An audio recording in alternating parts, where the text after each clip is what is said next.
Welcome back, Realm Walkers, Druids, Calcularians, Company Folk, and if any Hermetics are watching, try not to blow anything up. On this channel, I discuss the factions that design and build the worlds we explore in our games, movies, and stories. If you want to see more of that, subscribe and hit like. Today, I'll be discussing one of the major skills we need to get by in the Fey Realms. Today, I'm going to discuss building in Nightingale. As a warning, this video contains spoilers for the story of Nightingale. Alright, let's get into it. Realm walking is not an occupation for those who lack courage, nor strength of arm or great cunning. It requires great resilience. Realm walkers must be persistent, focused, and alert, willing to traverse many miles of untamed wilderness on foot and face the dangers that lurk in the realms. It is no mark of shame, though, that even the hardiest souls sometimes require rest, a place to lay down their weapons for a time and relax so that they're ready for the next leg of their journey. The wilds offer little in the way of succor, though, and so every wanderer must learn the crucial skills required to build a place of respite, a place of safety from the monsters and fell magics they encounter constantly. More than that, you'll find others who, like yourself, are exploring or traveling the realms and are trying to build a home for themselves. These skills will give you what you need to help them and yourself. More than that, though, learning to build has other benefits. You'll encounter difficult terrain and impassable barriers between you and your goals. You can climb, swim, and fly, but those traveling with you can't always manage to follow. There are situations you will need to consider carefully, building bridges over wide ravines or rushing rivers, towers to reach treasures hidden up high, or barricades to take cover behind as you battle hordes of bound you'll encounter. Building is an essential skill for any Realm Walker. Luckily, you have access to a great many tools and resources that allow you to create whatever you need to overcome the challenges ahead. You can begin building anywhere in the worlds, for the most part. In fact, you may need to put up a roof to keep the rain off or ward off the hot desert sun when traversing certain realms. If you haven't got well-made climbing picks, you may come across a cliff that's difficult to scale. You can just collect some sticks and fibers and build a crude wooden stairway to the top. The freedom to build nearly anything, nearly anywhere, gives Realm Walkers so many more ways of solving problems than just rushing in with guns and swords. In the beginning of your journey, though, you'll only have access to a handful of building pieces. You'll need to learn more if you want to make the best of the tools and materials available. You'll learn to build new things as you adventure, overcome challenges, gain essence to purchase them in your progress menu, and eventually buy more recipes from merchants at the Watch. Your first structures will be crude, built from lashed together sticks or piles of rocks. They aren't very strong, but they'll be useful early on, and decorative later if you like their look. The materials you'll need for these are simple to get a hold of: unprocessed wood, sticks, plant fiber, rocks on the ground, and broken stone. You'll also have access to a magical structure, the Estate Cairn. The Estate Cairn has several uses. For one thing, it prevents monsters from spawning nearby. This gives you a bit of safety in the realms. By interacting with a cairn and selecting it as your respite, this will save that spot as your respite realm, to which you can return at any time from the quick travel menu or the start menu. You can change your respite realm anytime by selecting another cairn. The cairn also controls the functions of your estate, accessing resources obtained by hired travelers, more on that later. The way buildings work in Nightingale is somewhat unique. When you place an item, it isn't automatically created and the materials extracted. You place down a translucent marker in the shape of the object, which can be removed or manipulated as if it were the object itself. Once you have it where you want it, you can interact with it to supply the materials and the item is created. Single standalone items like pieces of furniture are straightforward, but connected parts like pieces of a building connected to one another can all be built together in this way, and then the materials gathered and added separately. The structure will slowly take shape. This allows you to design your building and then build it. It also allows others to add materials to your building so that you can share the labor with friends and fellow travelers. Recruited travelers will also add to the building if they're carrying any of the required materials. This system is forgiving and lets you figure out how a structure will work and what you'll need before you have to fill up your inventory with stuff you might need. One of the first sets of items you'll build will be your craft stations. These first iterations will be crude affairs, lashed together from whatever basic materials you can find, just like your first buildings. They'll give you the ability to refine some of your materials. The saw table will let you convert wood bundles to planks so you can build stronger structures. Likewise, the masonry workbench will let you refine stone into carved stone to make powders for mixing and polishing. The mortar station lets you grind powdered flour and other foods, as well as pigments for making ink, which you'll need for traveling the realms. The smelter will let you turn your ore into ingots and make some parts for crafting more gear or for building. The textile station will let you turn fibers into textiles to make stronger clothing and better binding materials for building. And your tanning station will let you turn the yields of your hunts into usable materials such as making fine leather from hides. There are other such benches for more specialized crafting and refining as well. These stations are going to be used to make some of the finer materials you'll need to build better structures as you learn them. When you build workbenches, they refine and work slowly, especially if you have them out in the open. There are 2 ways to reduce some of these timers passively without sleeping, that is. Benches can be both sheltered and well lit. They need to have walls and a roof to be sheltered and light sources to be well lit. You'll have to build a space in which to increase the effectiveness of your benches. Make sure to leave room for augmentations, which you'll want to build as you begin to really customize your gear.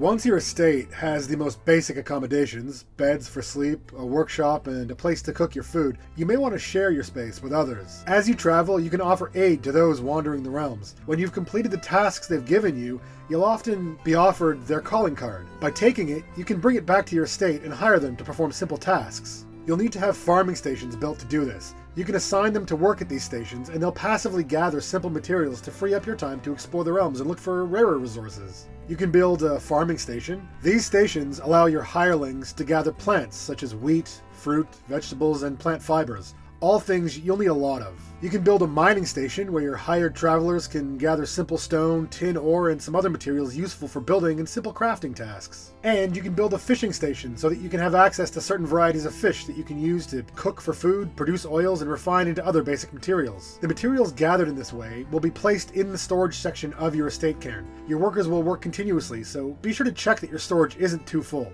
You can access these features using the estate cairns. Higher tier cairns can hold more resources in storage and allow you to add more stations and workers. These functions allow you to gain very large amounts of simple resources that are fundamental to much of the building and crafting that you'll be doing. It reduces your need to interrupt your adventuring to go looking for the most basic materials just to create what you need.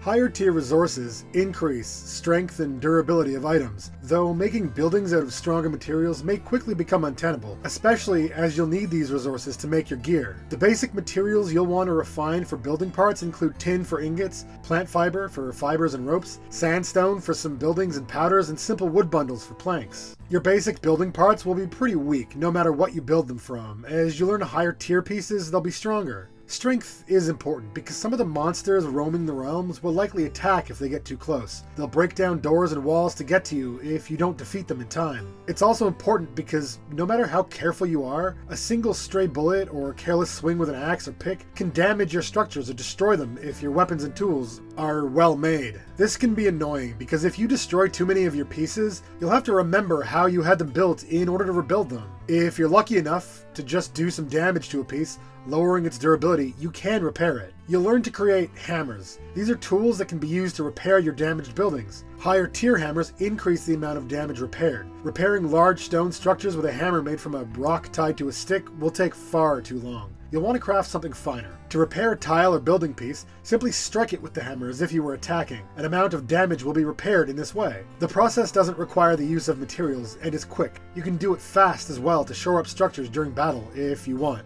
Tile sets are grouped by theme and often share material components to craft. The roughest and simplest are made from basic materials, as I mentioned earlier. Higher tier pieces require more refined materials and parts. Some require that wood be turned into beams or carved wood. Some items require specific metals rather than basic ingots or any type such as brass or other alloys for special fittings. Some sets require even more specific and often rarer materials such as obsidian and gems. The crude wood tile set is made from logs and sticks lashed together with plant fibers. It's Spartan and weak. Crude stone buildings are made from stone blocks and wood.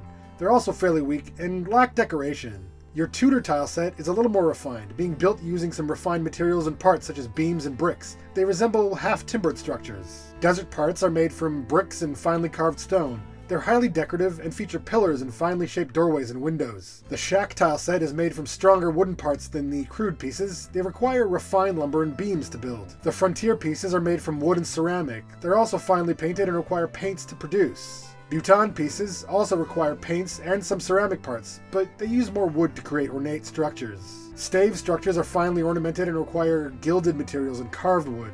They feature the shapes of animals and golden accents. Pagoda pieces are made from fine woods and colors. They're ornate and highly decorative. Regency pieces are made from carved stone, beams, highly refined materials, and feature other decorative elements. They're open, airy, and make use of daylight with finely crafted windows. Obsidian pieces are made from rare materials. Obsidian and gems, filigree, and hybrid stone.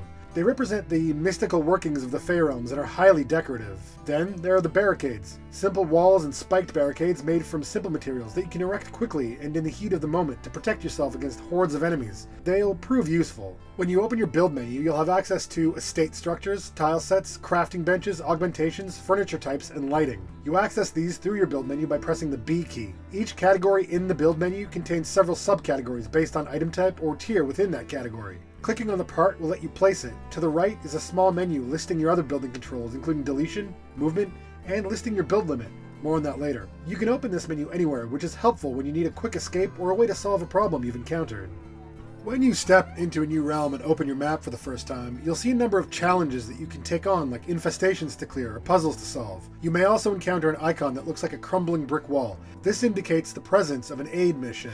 When you get close to these points of interest, you'll find structures left partially built and a settler or traveler wandering the area, collecting materials or, in some cases, fighting off local wildlife. This settler will ask for your help if you speak to them, and they'll tell you that they require aid to finish constructing their home or workspace. You can collect materials nearby and slowly add them to the structures they've partially built. Some structures will require higher tier or refined materials, and you may need to create benches and tools to accomplish this. Once you complete the construction of the objects they placed, a Fey chest nearby will be unlocked, and you'll be given an amount of essence based on the tier and difficulty of the realm. You can also approach the traveler and ask for their calling card. In so doing, you can hire them at your estate. As you progress, you'll eventually find yourself in war zones, facing all kinds of challenges. You may need to use your building skills here as well. In Nightingale City, there are some missions and quests you can't do without building. Some survivors will require an escort from one place to another, but they can't fly along with you or leap across chasms. You'll have to build structures to help them get from place to place. Most areas will provide some basic materials, but it would be wise to have some on hand as you go exploring.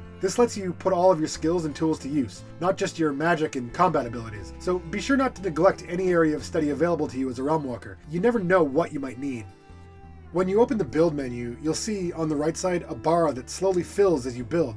This shows you your build limit in that realm. The limit's measured in points. Each item you build will cost a number of points, and when you reach the maximum, you can no longer build in that realm. Most tile set pieces take up a single point, though more finely wrought items and furnishings can cost more. You have a maximum of 30,000 points per realm, which gives you a lot of flexibility. It's not just your own building pieces that are destructible. Many things you encounter in the realms are as well. You can break down certain doors and walls to get at enemies that are hiding or difficult to reach in some cases. This is not true of all structures. Things like the crumbling ruins of towers in antiquarian realms or the massive airship docking towers in astrolabe realms can't be damaged or destroyed. This allows you to build structures on or around these features, creating a base that's less vulnerable to destruction. You can place parts high up on the tops of castles and fortifications or create workshops out of airship hangars. The possibilities are incredible. If you want to turn your crossways into a respite and build around the remains of these ancient face structures, you can do that as well.